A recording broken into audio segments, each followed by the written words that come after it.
I am Vasil Lomachenko. You're watching Dante's Boxing Nation.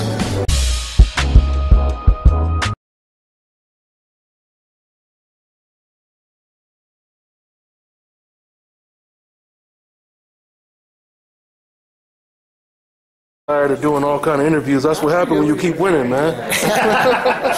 You might get all the interviews as wanted. That's what it is, man. So, congratulations on your last performance. That was supposed to be a tough opponent. You blew him out the water, knocked him out. I mean, did you even expect it to just be that easy? Nah, to be honest, I didn't. My mentality was going there and be the smarter fighter, and I'll box him all 12 rounds.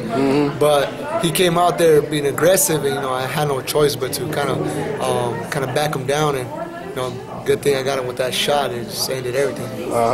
What do you know about Osawa, if I pronounced it right? Yeah, I know he's a tough fighter. He's ranked #1 WBO. I've seen him fight before. He's an aggressive fighter. He's taller than me, which we had to get sparring similar as him. So he's a tough fighter. Me personally, I take no fighter lightly. And I always train 100% for all the fighters. And this guy is not deception. I'm gonna go in there and give my best. Like I said, I did a great training camp, and I'm gonna prove it this November 5th. Okay. How does it feel to be one of the rising stars of boxing, and people are comparing you to the top echelon, maybe pound for pound at the 126 division? And I'm not there yet. To be honest, I don't feel I'm there yet. I feel I'm a world champion. I consider myself as the best in the division, but I still got a lot to prove. There's a lot of tough fighters out there, especially this guy Osawa in front of me. It's him, and then God wants I win this. There's a lot of big names out there I could end up fighting, but right now I'm 100% concentrated on this guy, and it feels great when people consider me as a great fighter. But I still think people haven't seen a full, complete Oscar Valdez. What does the full, complete Oscar Valdez look like? I'll be going to maybe all 12 rounds, showing that I got plan A, plan B, probably showing more of my boxing skills. You haven't needed plan B. That's right. So that's why maybe that's why I mentioned bigger fighters maybe, and anything can happen in boxing. So hopefully I won't have to have to use plan B, plan C, but I've always said the boxing critics are the toughest ones to convince.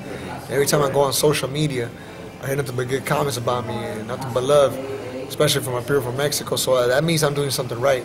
So that's my mentality. Just keep on working hard in the gym and doing my best in the fights.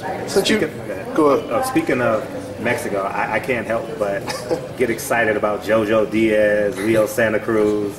I don't want to look past your opponent today because it's 24 hours before your fight, but how excited you literally can be Oscar De La Hoya 2016. You have a chance to be Oscar De La Hoya 2016. For real. I would love it. I mean, it's always been my dream ever since I was a little kid. And right now, I'm living my dream. I'm living every single moment. I take day by day, fight by fight. I'm not thinking about other fighters except for Osawa right now, but I'm just enjoying the journey. Ever since I was a kid, I dreamed about having media on me. I dreamed about having fans. I dreamed of being on a pay-per-view card, and all this is happening right now. So I'm treating everything with like a professional I am, working hard in the gym because I know it's easy right now to slip on the wrong side. But I got a good team that maintains me focused, my father especially, and that's it. Oscar, speaking of the love you said you received from Mexico and other fans, I want to ask you about Canelo Alvarez because he talked about getting backlash from fans from Mexico and others. So why the contrast? Why do you think he's receiving that type of backlash right now? Me personally, I think Canelo is a very good fighter, very, very good fighter. I think he deserves respect, a lot of respect, which, like I said, the boxing critics are the hardest ones to convince, and for some reason he hasn't convinced them yet. And like I said, I personally think he's a great fighter, but I think he's felt that a lot of his crowd has given him the back, has given him the cold shoulder, how let's say. But and he's kind of taking it the wrong way as well. He's answering back with fire. He's getting upset as well with the crowd. But if I were to tell him, I'd tell him, just ignore all the comments and just do fight whoever he had to fight, and maybe get that Triple G fight, which I think he he actually has a shot, and convince the people that he's a true champ. After you watched Golovkin versus Kell Brook, did that sway you at all, thinking maybe Canelo would do real good after watching that fight? Or I mean, I don't consider myself as I know everything about boxing, but I've always said that Canelo has a shot, even though with Brook and Triple G. You know, Canelo, I've seen, I got friends that sparred Canelo and sparred Miguel Cotto in training camps, and we asked the question, well, who hits harder?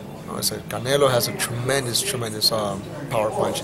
So I kind of picture Triple G and Canelo going like a Danny Garcia versus Lucas Matiz. Everyone thought Lucas Matiz was gonna beat him, and I don't want to say that I know everything about boxing, but I said Danny Garcia was gonna win. I picked Danny too, by the way. I said Danny Garcia was gonna win that fight. But it's not the same when people fight you scared and going back. So when someone sits down and picks your shots like Danny Garcia did with Matiz, I think it's gonna be something similar like that with Triple G. I think Triple G fights very, very comfortable in there because everyone's scared of his power shots, and maybe Triple G will feel Canelo's shot. Maybe he won't fight the way he fights, but that's just a maybe, Because he's not used to fighting. I think Triple G is still a tremendous fighter, which also Canelo.